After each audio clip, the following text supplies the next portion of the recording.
Hello and welcome back to the Q&A. This time it is going to be about the old gods. The question is, can you explain who the old gods are, where they come from, and how they tie into WoW lore? I've heard people talking about them, and I'm pretty sure one of the Wrath of the Lich King raids had one in it. I just have no clue about them. So first of all, I will say they have featured in two raids, well, mainly featured in two raids so far. In Ulduar, which is the Wrath of the Lich King one, which had the old god Yogg-Saron, and Ank'Raj, or Ank'Raj I suppose, which was in vanilla and it had the old god Cthulhu.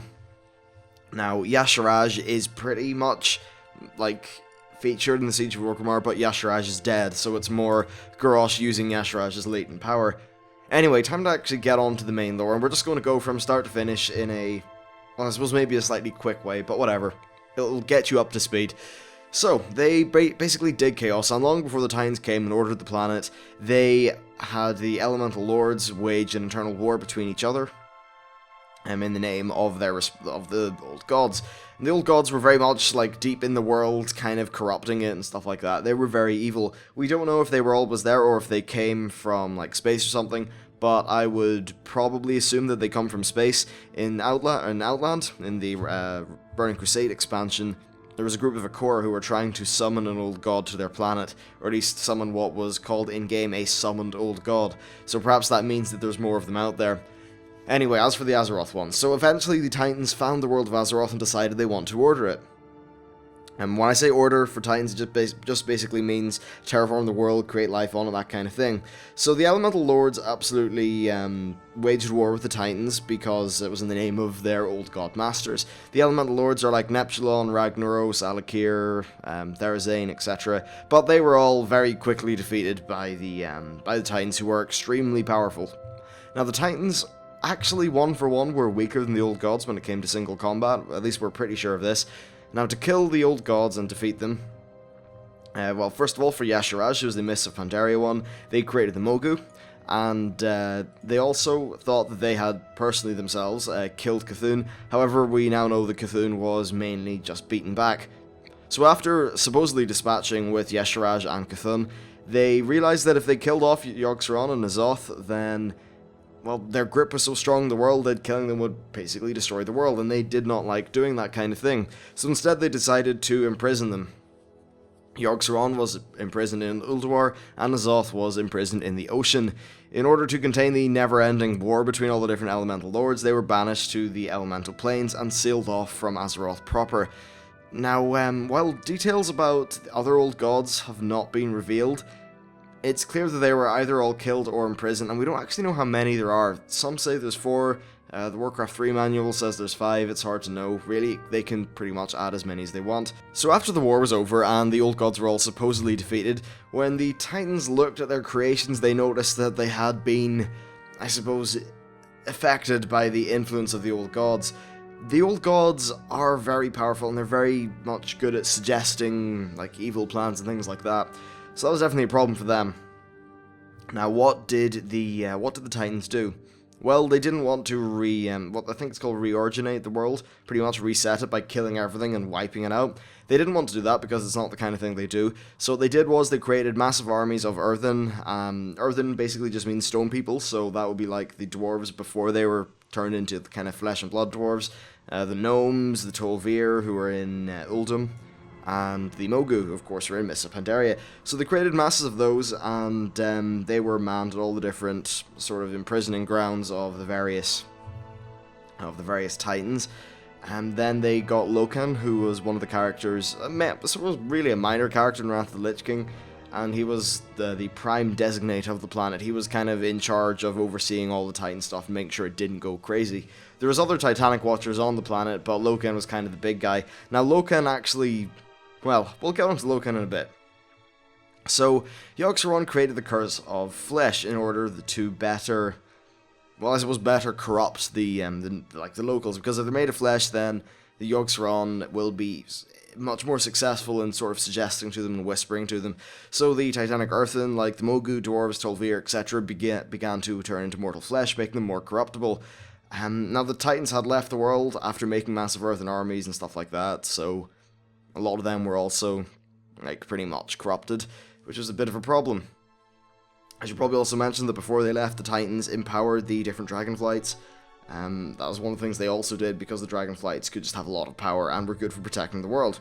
So that's the thing. Now, really not that much happened until the War of the Ancients, which was the whole thing 10,000 years ago when they were trying to... Queen Ashara and the Night Elves, or at least the Highborn, which were kind of like the bad apples of the Night Elves, were trying to open this big-ass portal to get Sagaris into the world, which would do a very, very bad thing for the world.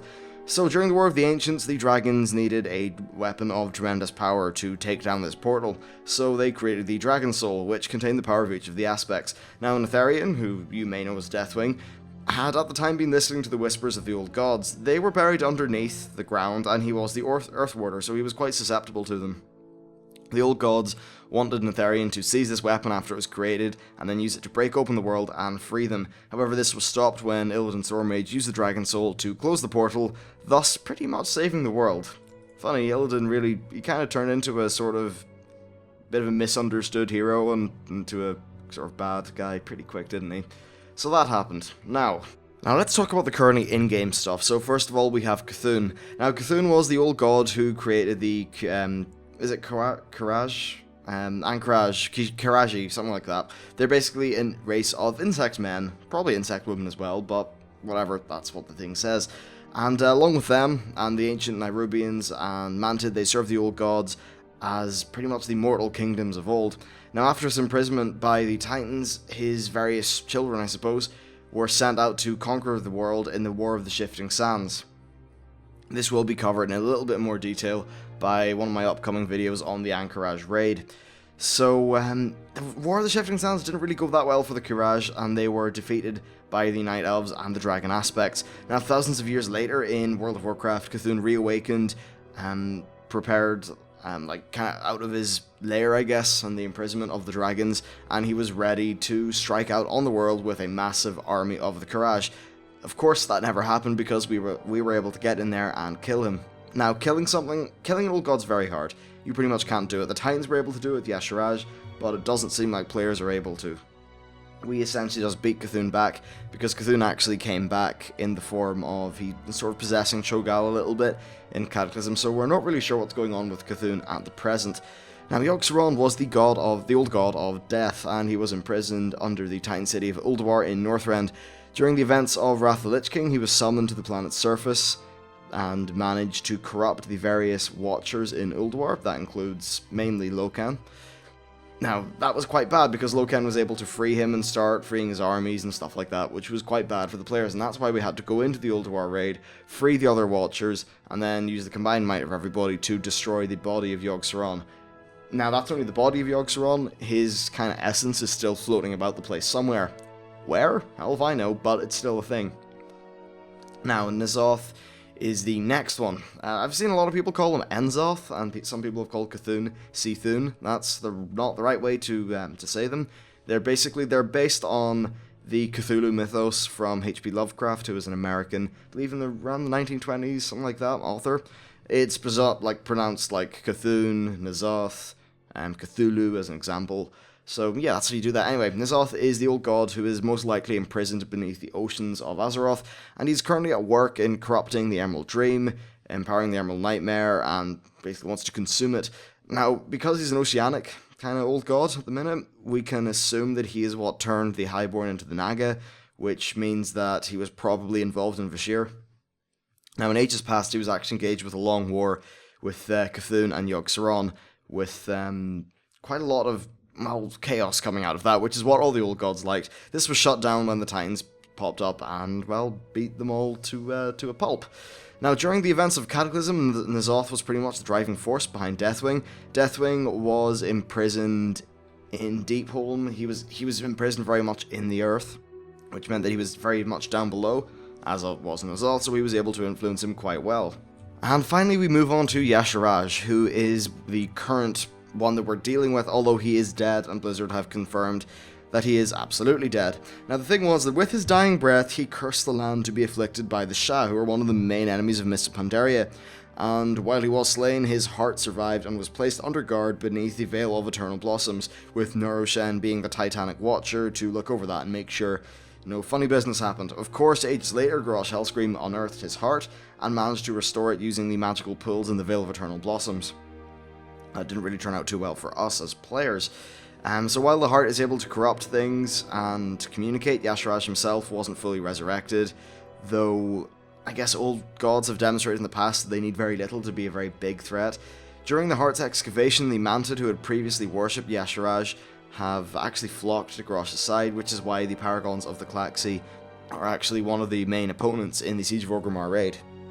They worship the old gods, so it really stands to reason that Yasharaj would be, well, anyone who has the heart of Yasharaj is probably something the Klaxi will enjoy, and the Mantid in general. But, yeah, that's really it for the old gods. I mean, there's probably stuff I'm missing out, but in general, they're basically eternal douchebags who have been in Azeroth causing a bit of a ruckus since day one. The Titans beat them back, imprisoned a lot of them, but because they're very evil and very good at corrupting things, they've been able to cause all sorts of mysterious trouble through the ages. Right now we have two of them beaten back and imprisoned in the form of Cthulhu and Yogg-Saron. We have one of them who is probably on the loose and causing terrible things to happen, which is N'Zoth. And Cthulhu is dealt with for a very long time. Oh, and Yasharaj is full dead. There could be more, we don't know. There probably is if Blizzard wants to make a new story out of them, which they absolutely could, because it's quite easy to slot in lore if it's to do with an old god. But anyway, that's really it for today's question and answer thing. Turned it more into a lore video, but hey, that's good enough. Anyway, thanks for watching, hope you enjoyed it, and I'll see you next time.